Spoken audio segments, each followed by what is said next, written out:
Hi, it's me, your Void, and I'm sitting on my floor right now.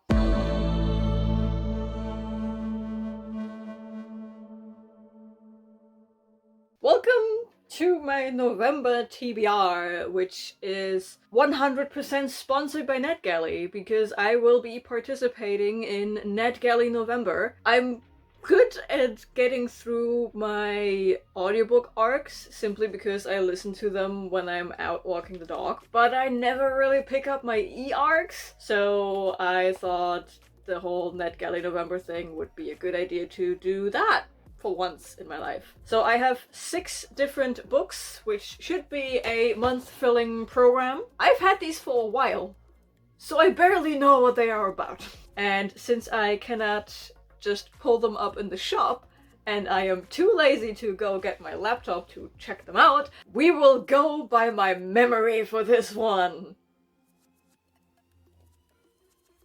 So let me just open my NetGalley folder on my Kindle. I have all 6 of these books already downloaded. They're just waiting for me to actually start reading them. First, we have The Monsters in Our Shadow by Edward J. Oh my god, I cannot read that. Cembal? I don't know. You will know because I put up the picture over here. Edward J. Cembal. 2 different ways of pronouncing it. And I have no idea what this is about. I think this is a horror one? I'm not quite sure. But yeah, that was one I have absolutely no memory of why I wanted to get it. I mean, the cover is intriguing. Rorschach tests are always, they spark a certain kind of vibe. But I have no memory of why I got this. No memory. I have 0 memory. Next up, we have Countess. I remember this being space lesbians. And that is everything.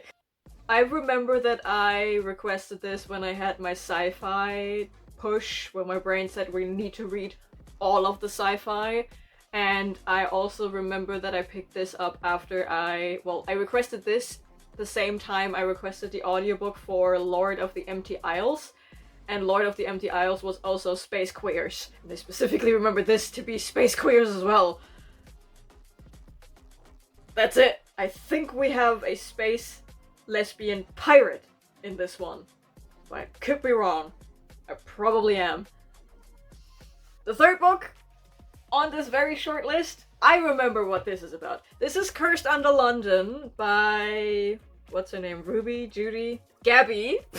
Close enough. Gabby Hutchinson Crouch. And this is actually by a person who is part of the Horrible History team, and this one is a comedy romance where 2 people are somehow bound together in magical means, and they can't stand each other, but they somehow have to figure out how to live with each other because they are bound together like that, and they are in the whole setting is a paranormal / supernatural version of a semi-Victorian London. Again, we're going by memory here, so these details could be off, but I specifically remember this to be an enemies to lovers comedic historical romance thing by one of the people who was involved in the Horrible History thing, because I saw this and it was advertised as from the person of Horrible Histories, and every time I looked at the cover since, all I can hear is the Monarch song. My favorite part is the George.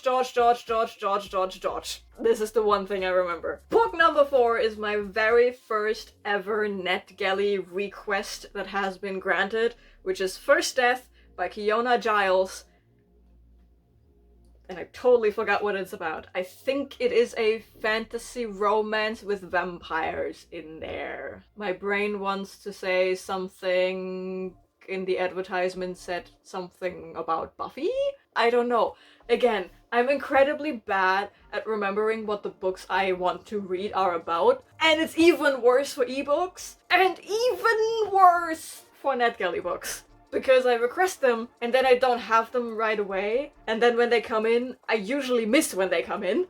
I am not good with checking my NetGalley. Do with that information what you will. I should actually check it because I have some open requests. Yeah, but I think First Death has something to do with vampires and possibly a romance, and I think someone is hunting vampires. We go with that. Then we have Dust to Dust Rainwalker. This one I remember is a dystopian novel where water is a very scarce resource and people are fighting over water. And I think we are in some kind of back town, whatever, and follow a soldier, an ex-soldier who is dragged into things against his will, and he's just like, all he wants to do is just sit around in a corner somewhere where no one knows anyone. Like, you know, this one I specifically picked up. I remember that. I picked that one up because I wanted to read westerns, but I couldn't find any westerns. I don't even know why I didn't find any. But this read like sci-fi dystopian western thing. Like it gave me Mad Max. I have no idea if it is Mad Max, but it gave me Mad Max. I specifically remembered this cover in relationship with a thought about Mad Max. I don't have a lot of thoughts about Mad Max. So when I have one, I remember that. How often can I say Mad Max? And the last book on this stack of books is Grieving Gold. This one is maybe the only book that I requested because I saw it on NetGalley after I already put it on a wish list. Like, I saw this while I was, you know, browsing Amazon, as one does. And I saw that and I read the synopsis and I was like, fuck yeah, that sounds like something I want to read. And then I was one day browsing NetGalley and I saw like, ooh, it's on NetGalley, how about I request it? Maybe I can read it before it's out. And then I got the request granted and now the book is out and I still haven't read it. Do I remember what it's about? Not really. I think I remember that light, like everyone is living in the light, but the light is bad. Something like that. I don't know. I really don't know. But the cover is gorgeous, isn't it? Weirdly enough, it always reminds me of the design of the coins in the first Pirates of the Caribbean movie. I should know what I request on NetGalley, but here I am, not knowing shit. What I do know is none of these books are very long. I think only Luminosity is over 400 pages. Again, I could be wrong. I know absolutely nothing about these books except the covers. I can look at the covers, but that is everything I know about them. But I have them in a nice little NetGalley folder on my Kindle already. I just need to read them. I will try to focus on my NetGalley ebooks for November, and hopefully I get through some of them, and then comes the hard part of writing the reviews for them. But hey, maybe I get my percentage up for once. I'm okay-ish with the audiobooks. I tend to request more audiobooks, and since I listen to the audiobooks, I write the reviews for the audiobooks, and therefore I have at least some percentage points of reviewing what I get. But I'm usually dancing around the 50% mark, and everyone on NetGalley knows you should actually be up there with the 80%. You should try to be between 80 and 100, and I'm down here at 50.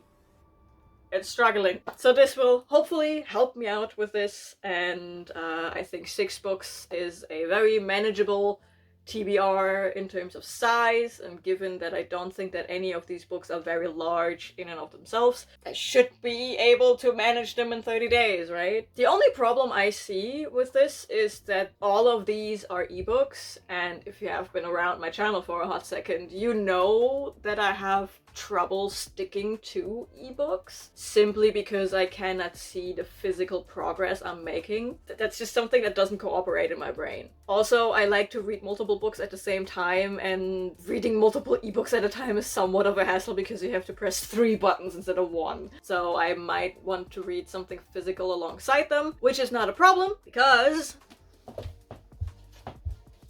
it's also time for another round of the Catch-Up Book Club, and we are finally abandoning Joe Abercrombie. They are done with that, and we are heading into an author I actually like. And the first book that is going to be read for the Catch-Up Book Club is Malice. I already read Malice, technically. I read the German version, that one, but it's been forever, so I just decided to reread, and I got the English edition. I have the whole quadrilogy because it was on sale, so I got this thing. Instead of paying $18 per book, I just paid $30 for 4. So I will be reading this. The live show for this is in January, so I don't have to read all of it in November. But since I have no other physical read, technically, more about that in a second, I am probably going to slowly chop away at this while reading all of my ebooks. Maybe I just quarter this book and then read 1/4 of this book, one ebook, the quarter of this book, one ebook. I don't know, should get me through the month, right? So this is a physical option for me to read. But that's not all, because there is a final round of the final book support group. And again, if you have been around my channel for a hot second, you know that I'm really bad at continuing, let alone finishing series. And I have a couple of duologies that I want to finish out. I will not make a full TBR for the final book support group, simply because I don't know if or when I will participate in it. That's always my struggle with these week-long readathons. They are so loose in time for me. I just always forget they are happening and then they are over, and usually at my normal reading pace I read 1 book a week, so having a whole readathon in a week doesn't really make sense for my reading speed. But since it's a final book support group and since I'm reading so many ebooks, I might want to pick up another book in physical format. There are a couple of books, a couple of series that would qualify for these prompts. Like I have, just looking at my book card, Two Twisted Crowns is one book that I wanted to read before the end of the year, simply because it would close out a duology I started this year. From September we have a carryover that is, what's it called? Beauty of Darkness by Mary E. Pearson, which would close out a trilogy that I started this year. I can fill these prompts with ease, so I might pick up books for that. But my focus is the NetGalley pile of books, because I really need to get those done, and then I maybe read a couple of chapters of Malice by Gwynne. But that's it! My very chaotic November TBR video, and for once I'm not going to break my own back by lifting a bunch of books up, because it's just my Kindle and the singular book. But hey, that's a TBR! It will be part of a Gwynne and some ebooks. We will see what I will actually read, but yeah. If you made it this far, leave a green emoji in the comments. Anything green. That's it from me. I see you in the next video. Bye!